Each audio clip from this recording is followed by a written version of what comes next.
तो केंद्र सरकार के नए कृषि कानून के खिलाफ हरियाणा, पंजाब और यूपी के किसानों का प्रदर्शन जारी है। दिल्ली कूच कर रहे हैं किसानों का प्रदर्शन आक्रामक हो गया है।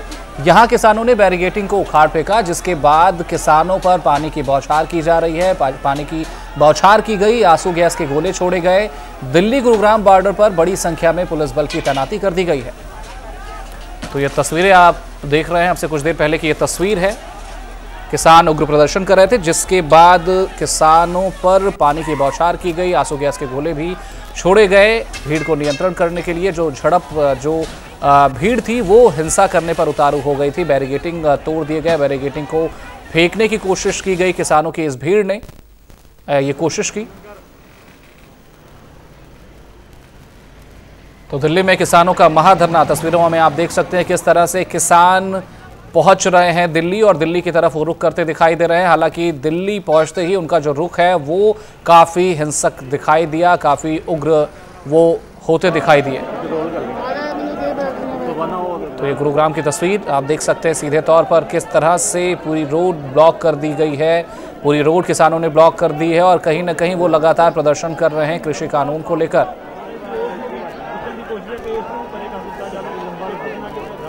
तो लगातार ये प्रदर्शन विभिन्न राज्यों में ये प्रदर्शन हो रहा है। अलग अलग किसान संघ जो है वो प्रदर्शन करते दिखाई दे रहे हैं। अलग अलग मांगे हैं उनकी और कहीं ना कहीं कृषि बिल के विरोध में वो दिखाई दे रहे हैं और लगातार इस पर विरोध प्रदर्शन भी करते दिख रहे हैं।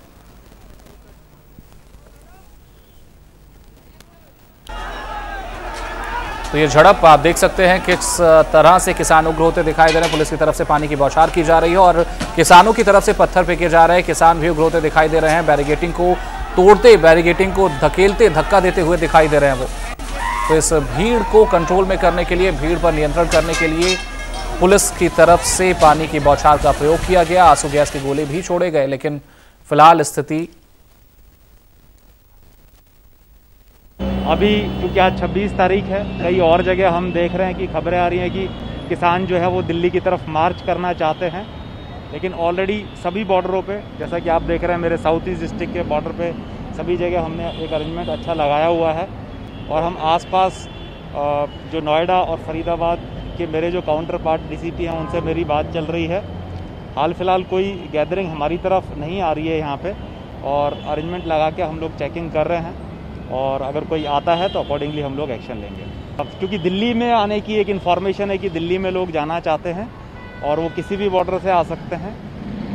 इनपुट यहाँ का जो है वो कोई स्ट्रांग नहीं था, फिर भी हम लोगों ने अरेंजमेंट लगाया हुआ है। फरीदाबाद में भी हम लोगों ने टाई अप किया है हमारे जो काउंटर पार्ट डीसीपी है उनसे, और जो हमारी इंटेलिजेंस कलेक्शन वाले लोग हैं, हमारे स्टाफ हैं, तमाम ब्रांच और बाकी लोग जो है वो काम कर रहे हैं इस फील्ड में। तो कोई इन्फॉर्मेशन होगी तो वो हम लोगों तक आएगी। बाकी हाल फिलहाल कोई मूवमेंट हमारे बॉर्डरों पे नहीं है। मैंने 2-3 दिन पहले ही सभी किसान यूनियन को 3 दिसंबर को पुनः बैठने के लिए अनुरोध किया है। मैं आपके माध्यम से सभी किसान भाई और बहनों को अनुरोध करना चाहता हूं कि सरकार पूरी तरह चर्चा के लिए तैयार है। चर्चा के माध्यम से ही रास्ते निकलते हैं, इसलिए कृपा करके वो अपने आंदोलन को स्थगित करें, चर्चा के लिए आएं और हम उनका चर्चा और स्वागत करने के लिए तैयार हैं।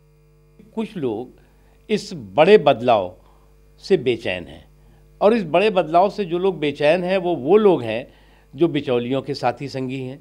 ये वो लोग हैं जो आज तक जो है वो अन्न का तो आनंद उठाते रहे लेकिन अन्नदाता को पूरी तरह से नज़रअंदाज करते रहे या उसका शोषण करते रहे। अब वो नहीं चलेगा।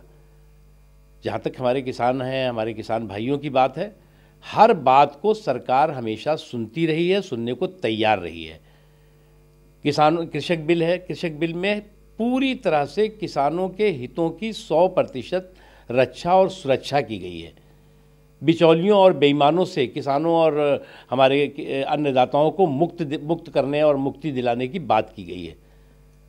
कुछ लोग उसमें गुमराह करने की कोशिश कर रहे हैं। कुछ लोगों को लगता है कि अब उनके पास तो कोई मुद्दे रह नहीं गए हैं, तो इन मुद्दों के आधार पर लोगों में कन्फ्यूज़न पैदा करो, कंट्राडिक्शन पैदा करो। कैसे जो है वो किसानों के कंधे पर बंदूक रख करके अपनी राजनीतिक दुकानें और राजनीतिक रोटियां सेको।